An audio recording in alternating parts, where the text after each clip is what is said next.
Good evening everyone. मैं संदीप गिल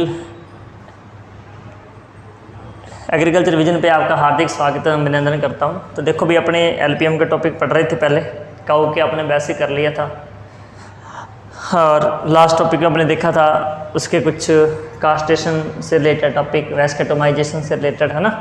तो अभी अपन देखेंगे आगे कि काऊ ब्रीड्स, ये तुम्हारे पूरा टॉपिक ही है जिसका नाम है काऊ एंड देयर मैनेजमेंट या फिर काऊ एंड देयर ब्रीड्स। उसके अंदर सारी चीज़ें आ जाएगी, जैसे काऊ पूरा आ गया, उसके बाद उसकी ब्रीड्स आ गई, काफ का मैनेजमेंट आ गया, उसके बाद जैसे अपने मिल्किंग काऊ का मैनेजमेंट आ गया, ड्राई काऊ का मैनेजमेंट आ गया, बुल का मैनेजमेंट आ गया। तो ये सारे टॉपिक है उसके अंदर दिए हैं सिस्टमेटिक है, तो आपको एक ही इस टॉपिक के अंदर सारी चीज़ें देखने को मिल जाएगी। अभी जैसे देखेंगे अपने काऊ ब्रीड्स। काऊ ब्रीड्स पढ़ने से पहले अपने को पढ़ना है कि एक्चुअली में ब्रीड्स क्या होता है। क्या पढ़नी है अपने को? काऊ ब्रीड्स पढ़नी है ना। काऊ ब्रीड पढ़ने से पहले अपने को ये चीज़ देखनी कि ब्रीड्स क्या होता है।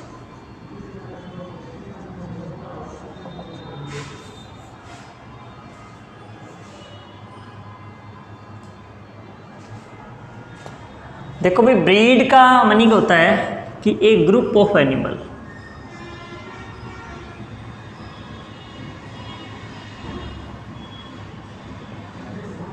ए ग्रुप ऑफ एनिमल जिनका शेप, साइज, कलर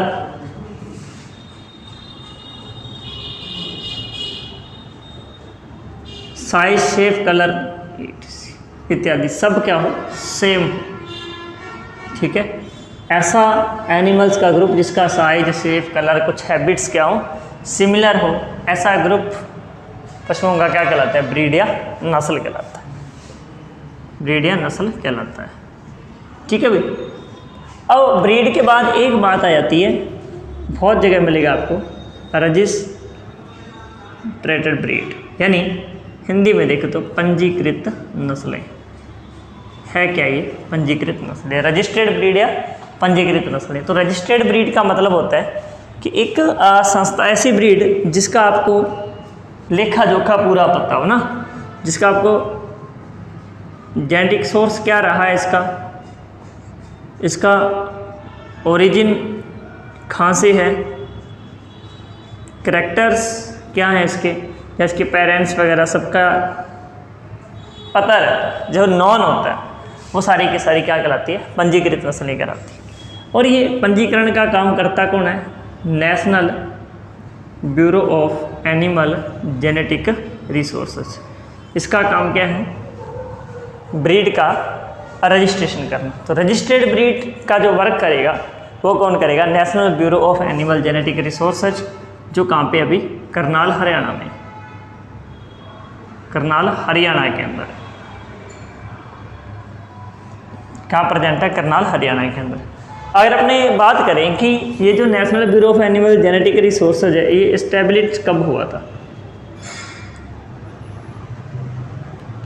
कब इसको स्टेबल किया गया था? तो ये हुआ था 1984 में बेंगलोर के अंदर। ठीक है, उसके बाद क्या हुआ? नेक्स्ट ईयर 1985 के अंदर इसको कहाँ पे ट्रांसफ़र कर दिया गया? ट्रांसफ़र ये कहाँ पे हो गया? तो ये हो गया अभी करनाल हरियाणा में, करनाल हरियाणा में ट्रांसफ़र हो गया। और अगर आप बड़े 8% भी वर्तमान में ये कहाँ पे स्थित है? वर्तमान में भी ये करनाल हरियाणा के अंदर स्थित है। इसका काम होता है जेनेटिक रिसोर्सेज उसके ढूंढना, कहाँ से इसकी उत्पत्ति हुई है, क्या ब्रीड के करैक्टर है, कौन से इसके इम्प्रूवमेंट प्रोग्राम चलाने हैं ना। कोई ब्रीड उन्होंने अगर सर्च कर लिया है तो इसको इम्प्रूव करने के लिए क्या क्या प्रोग्राम चलाएगा? हाइब्रिडाइजेशन करा रहे हो, हाइब्रिडिंग करवा रहे हो, क्रॉसिंग करवा रहे हो, या कोई सिलेक्शन के कोई मेथड यूज कर रहे हो, एम्ब्रियो ट्रांसफ़र की टेक्निक यूज कर रहे हो, IVF का कोई सिस्टम लगा रहे हो, ताकि क्या ब्रीड के अंदर का इम्प्रूवमेंट है ना। स्पीसीज हाइब्रिडाइजेशन, जैसे हिन्नी जिसे अपने खच्चर बोलते हैं, वो प्रोसेस कहलाता है। दो अलग अलग स्पीसीज का जब क्रॉस कराया जाता है।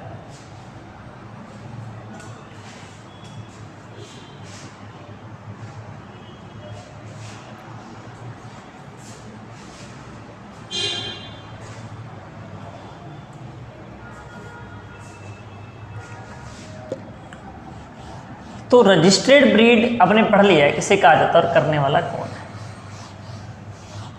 तो टोटल जो रजिस्टर्ड ब्रीड आज तक है उनके बारे में पढ़ते हैं, किस किस एनिमल की कितनी कितनी रजिस्टर्ड ब्रीड है।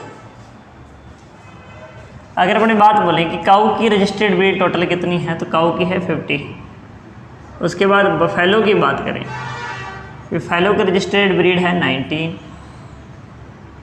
और शीप की बात करें, शीप की टोटल रजिस्टर्ड ब्रीड है 44। और 8 कहाँ पे, राजस्थान। एक कंपटीशन एग्ज़ाम में क्वेश्चन पूछा है कि राजस्थान की टोटल शीप की कितनी रजिस्टर्ड ब्रीड है। उसके बाद गोट की बात आ जाती है, गोट की रजिस्टर्ड ब्रीड की बात करें 34 है। कैमल की जो रजिस्टर्ड ब्रीड है वो 9 है। पिग की टोटल 10 है। हैन की बात करें तो 19। उतारा एक नई रजिस्टर्ड ब्रीड है, ठीक है। तो ये टोटल क्या रजिस्टर्ड ब्रीड, इसमें से कुछ फेमस ब्रीड है उसके बारे में पढ़ेंगे। उससे पहले अपन पढ़ेंगे कि ब्रीड का क्या किया गया, क्लासिफिकेशन किया गया उनकी यूटिलिटी के बेसिस पे। इंडियन ब्रीड का वैसे 2 टाइप की ब्रीड होती है, देखो भाई, एक तो इंडियन ब्रीड होती है, ठीक है, और दूसरी कौन सी होगी, एग्जॉटिक ब्रीड्स होगी। फिर इनकी यूटिलिटी के बेसिस पे इनको अलग अलग पार्ट में डिवाइड करते हैं, मिलकर ब्रीड है, ड्रॉट ब्रीड है, डुअल पर्पज ब्रीड।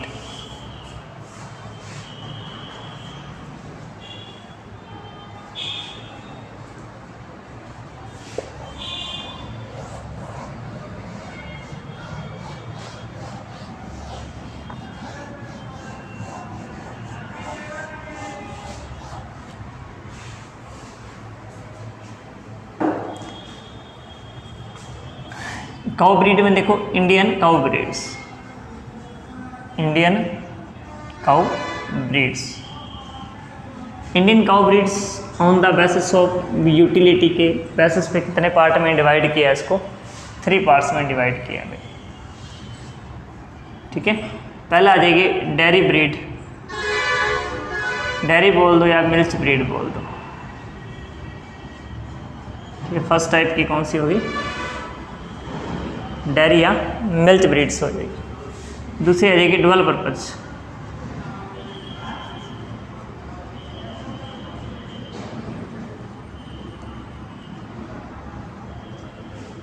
और तीसरी टाइप की आ जाती है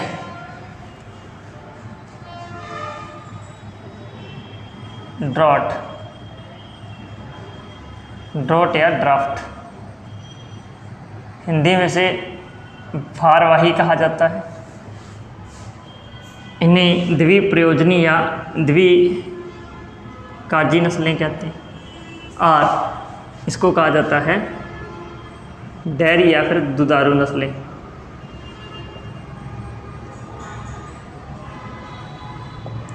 ये इनके 3 क्लासिफिकेशन है, किस बेसिस पे, यूटिलिटी की, उपयोगिता के, यूटिलिटी बेसिस, क्या इनकी उपयोगिता के उस आधार पे इनको क्या 3 पार्ट में डिवाइड किया। पहले डेयरी ब्रीड, डुअल पर्पज, और फिर कौन सी आ जाएगी, ड्रॉट यानी भारवाही नस्लें हो जाएगी।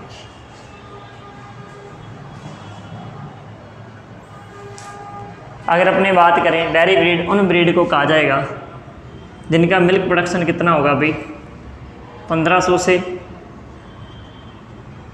2500 लीटर पर लैक्टेशन। ये बात लैक्टेशन वाली मैंने बता दी थी कि लैक्टेशन पीरियड किसे कहते हैं। फर्स्ट जो वीडियो था उसमें बताया था कि लैक्टेशन क्या होता है, गैस्टेशन क्या होता है, ड्राई पीरियड क्या होता है। सेकंड, द्विकाजी किसे कहा जाएगा या डुअल पर्पज किसे कहा जाएगा, जो 1000 से 1500 लीटर मिल्क प्रोड्यूस करेगी पर लैक्टेशन, यानी एक ब्यात काल के अंदर जो गाय जो नस्लें कितना दूध उत्पादन करेगी, 1000 से 1500 लीटर वो इसमें रखी जाएगी। फिर आ जाती है बात, अगर कोई गाय 500 से 1000 लीटर यानी बहुत कम पर लैक्टेशन प्रोडक्शन कर रही है मिल्क का, तो मतलब वो और ज़्यादा क्या है, डाउन है, तो मतलब ड्रॉट, यानी इसको किसके लिए रख सकते हैं, भार के लिए रखा। जो इस नस्ल के जो बुल होंगे या बुलक जो होंगे वो क्या होंगे, सुस्त होंगे, लेजी होंगे, आलसी होंगे ना, मोटे होंगे, थुलथुल होंगे। इसके एवरेज होंगे ना, जो भार भी खींच सकेंगे, एवरेज होंगे। और इसकी बात करें तो इनकी जो बॉडी होगी वो कॉम्पैक्ट होगी, कॉम्पैक्ट एंड स्ट्रॉन्ग होगी ना। तो ये ड्रॉट के लिए सबसे बेस्ट होंगी। ड्रॉट के लिए सबसे बेस्ट कौन सी ब्रीड्स होंगी, सारी की सारी ड्रॉट के जो बेल होंगे वो बहुत ही अच्छे होंगे ड्रॉट ब्रीड के, क्योंकि उनका वर्क ही क्या है, और बाकी उनके जो बॉडी फीचर ही इस तरह के हैं कि वो अच्छे से वर्क कर सकेंगे। तो ये मेन रहता है इसके अंदर। अगर बात अपने इसकी करें यूटिलिटी, तो मिल्क प्रोडक्शन सबसे ज़्यादा पूछा जाता है कि मिल्क प्रोडक्शन के बेसिस पे होती है कि कौन सी ब्रीड कितना मिल्क प्रोड्यूस करती है, जिसको जिस ब्रांच के अंदर रखा गया है ना। तो ये 3 प्रकार की ब्रीड्स होती है।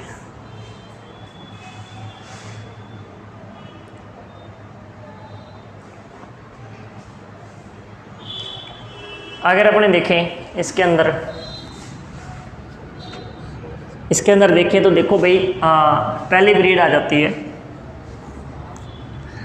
साहिवाल, ठीक है। दूसरी ब्रीड आ जाती है गिर। तीसरी ब्रीड आ जाएगी इसके अंदर रेड सिंधी। चौथी ब्रीड आ जाएगी इसके अंदर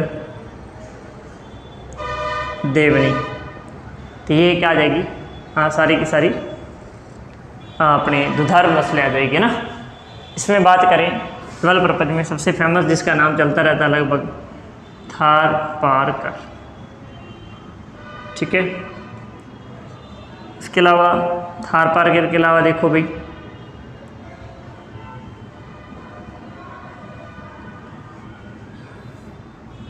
हरियाणा, यह हरियाणवी लिखा मिलेगा आपको। फिर आप राठी देख लो, फिर कांकरेज देख लो, इसके बाद अंगोल आती है और मेवाती आती है। ये जो नस्लें हैं ये कौन सी होगी, 1 2 3 और 3 6 नस्लें होंगी। ये कौन सी हो जाती है सारी, इसमें बहुत सारी खेरीगढ़ कर रखी, जो सही नहीं ICR के अनुसार ये 3 से मानी जाती है।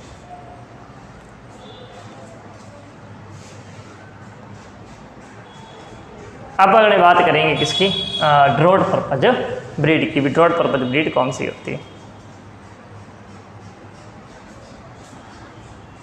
तो जब ड्रॉट पर्पज ब्रीड की बात आती है तो इसमें देखो भी ड्रॉट पर्पज में कौन कौन सी नस्लें आ जाएगी।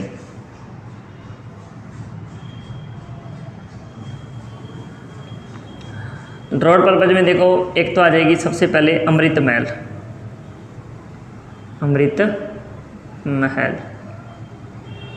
ये इंडिया की बेस्ट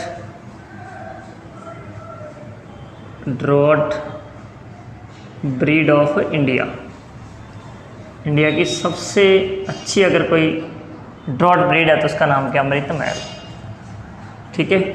उसके बाद आती है नागौरी क्या है, राजस्थान की सबसे अच्छी ब्रीड है, सबसे बेस्ट ड्रॉट पर्पज ब्रीड है। फिर आ जाती है हलीकर, फिर आ जाएगी खिल्लरी, एक आ जाती है डांगी। अब 2 ब्रीड ऐसी हैं जो आपको बड़ा इससे कन्फ्यूजन रहता है, बड़ा अच्छे से समझना उसको, हमेशा प्रॉब्लम क्रिएट करती। एक का नाम है बैचोर और एक का नाम है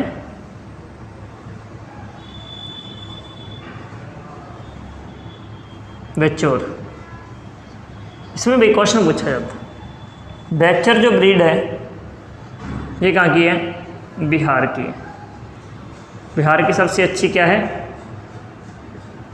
ड्रॉट पर्पज ब्रीड।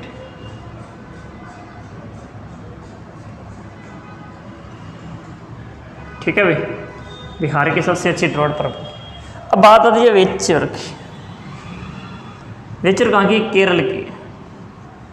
खासियत की है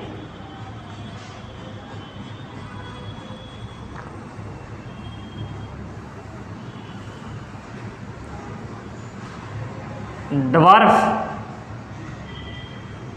breed of cow in the world. पूरे विश्व में गाय की सबसे छोटी नस्ल, पूरे विश्व में गाय की सबसे बोनी, है ना। ड्वार्फ मतलब क्या है? बोनी नस्ल है। ये क्वेश्चन कई बार पूछा जाता है, कई बार उसमें वेचोर और बैचोर में कन्फ्यूजन है। बी से बैचोर, बी से बिहार, इतना याद रखना।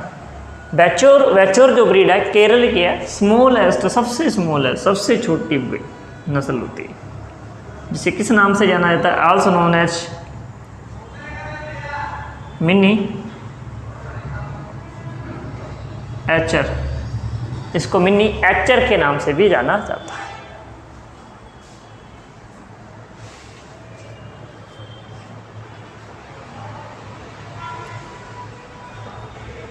ठीक है। इसके अलावा एक आती है कंगयाम। कंगयाम की एक और ही खतरनाक स्टोरी। एक गेम देखा होगा आपने, साउथ इंडिया में खेला जाता है, रेड कपड़ा डाल के वो पीछे मारने के लिए आता है ना। तो वो ब्रीड जो होती है कंगयाम होती है। इसे बोला जाता है पावर ऑफ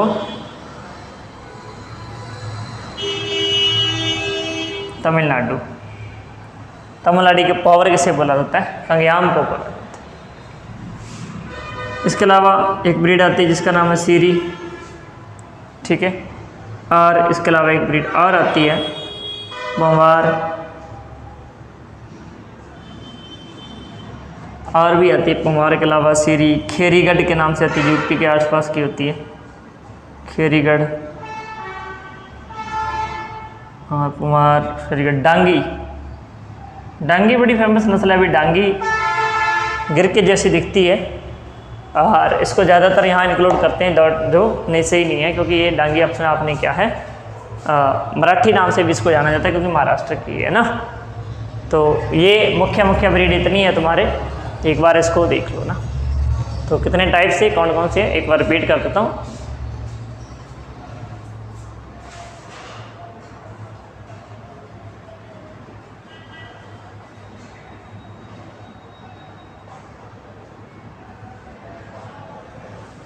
हाँ भाई देखो, इसमें कौन कौन सी आ जाएगी? डेयरी ब्रीड में कौन सी आएगी जिसमें 1525 लीटर दूध होगा? लैक्टेशन बताया था, लैक्टेशन एक एवरेज लैक्टेशन कितने दिन का होता है भाई? ठीक है, एवरेज जो लैक्टेशन होता है वो 305 से लेके 310 डेज का होता है। लार्जेस्ट अगर अपने बात करें, लार्जेस्ट किसका होता है? तो वो भी जर्सी का होता है, पहले बताया हुआ है, लगभग 325 डेज का होता है। साहिवाल, गिर, रेड सिंधी, देवनी, ये तीनों की तीनों ब्रीड कौन सी आ गई भाई? कौन सी आ जाएगी? डेयरी ब्रीड आ जाएगी ना। अगर अपने बात करें डबल पर्पज़, जो ये भी ड्रोट का काम भी अच्छे से कर लेगी और दूध भी ठीक ठाक होगा, एवरेज रहेगा, तो ऐसी ब्रीड क्या कहलाती है? थार पार्कर। कैसी कहलाती? ऐसी ब्रीड क्या कहलाती है? डबल पर्पज़ कहलाती है ना। जिसके अंदर देखो भी थार पार्कर है, हरियाणा है, मराठी है, कांकरेज है, अंगोल है और मेवाती, ये सारी की सारी ब्रीड इसके अंदर आ जाती है। नेक्स्ट अपने बात करते थे ड्रोट पर्पज़, है ना। भारवाई नस्लें कौन सी है? तो भारवाई देखो भी, अमृतमहल, नागौरी, हल्लीकर, खिलरी, कंगयाम, बैचोर। और बैचोर में मैंने डिफरेंस बताया था आपको। कंगयाम पावर ऑफ तमिलनाडु, सीरी, पंवार, खेरीगढ़, डांगी, इतनी सारी ब्रीड ये आ जाएगी टोटल ब्रीड। अब क्वेश्चन कुछ इंपॉर्टेंट क्वेश्चन इसमें देखते हैं। अकॉर्डिंग टू अगर अपन देखें कंपटीशन लेवल, और या फिर अपन देखते हैं किसके लेवल से जो आपकी न्यू टाइप वगैरह में क्वेश्चन पूछे जाएंगे, तो वो कैसे पूछे जाएंगे उस पर डिस्कस करते हैं।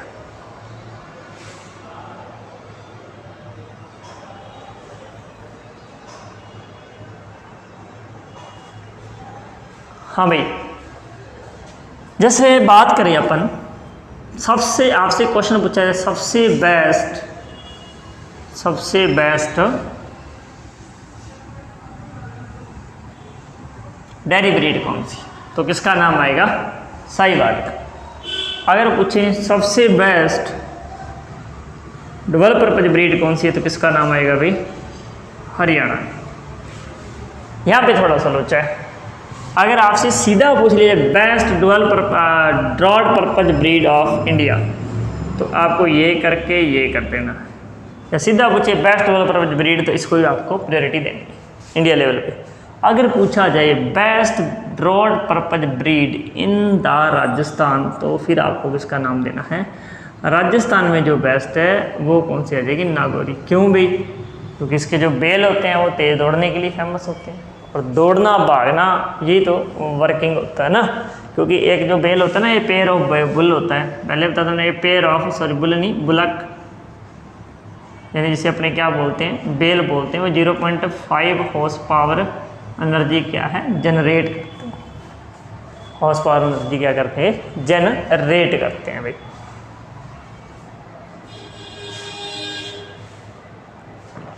ये तो इसमें से क्या छोटे मोटे क्वेश्चन पूछे जाते हैं। और क्वेश्चन अगर आपसे पूछ लीजिए दूसरी सबसे अच्छी दुधारू नस्ल कौन सी है सेकंड टाइप की, तो वो गिर आ जाएगी ना। वैसे मीट प्रोडक्शन के लिए भी सबसे अच्छी है, रोग भी बहुत कम लगते हैं। इसमें राजस्थान के संदर्भ में पूछा जाए तो राठी बेस्ट ब्रीड है, राजस्थान में संदर्भ में पूछा जाए तो। बहुत बार आपने ये सुना होगा, कई बार ये सुना होता है आपने, cow of poor man.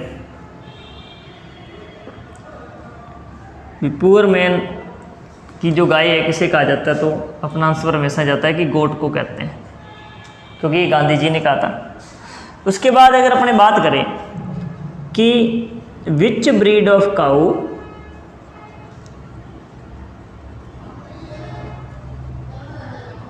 Also known as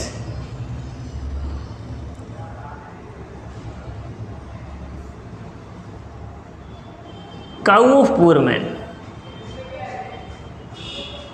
ये क्वेश्चन आईसीआर में पूछा हुआ है, तो कौन सा आ जाएगा, राठी। इन्होंने ये कहा भी गरीब की गाय तो आप गोट को कह रहे हो, परंतु गाय की ऐसी कौन सी नस्ल है जिसे गरीब की गाय, गाय की नस्ल है उसे गरीब की गाय कहा जाए। गरीब की गाय कौन सी गाय की नस्ल को कहा जाता है, तो राठी को कहा जाता है। कारण क्योंकि ये थोड़ा इजीली पाल सकते हैं, खर्चा कम होता है, मिल्क प्रोडक्शन अच्छा होता है, और दूसरा कि एडवर्स क्लाइमेट कंडीशन में भी अच्छे से क्या कर जाती है, सर्वाइव कर जाती है। और दूसरी बात देखें कि इसे क्वीन ऑफ डेजर्ट भी कहा जाता है ना, डेजर्ट एरिया, रेगिस्तानी एरिया में अच्छे से सर्वाइव की जाती है, इसलिए इसको क्या बोला जाता है, क्वीन ऑफ डेजर्ट के नाम से भी जाना जाता है।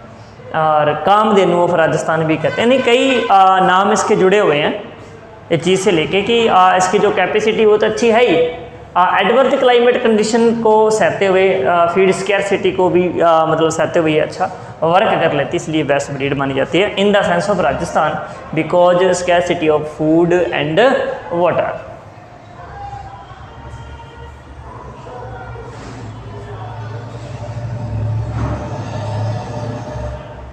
तो ये आपका एक छोटा सा चैप्टर हुआ जिसके अंदर आपने देखा कि ब्रीड्स क्या होती है, रजिस्टर्ड ब्रीड क्या होती है, इंडिया में टोटल रजिस्टर्ड ब्रीड कितनी है, और इंडियन जो ब्रीड है उनका क्लासिफिकेशन देखा कि किस आधार पे, यूटिलिटी के बेसिस पे। ठीक है भाई, थैंक यू।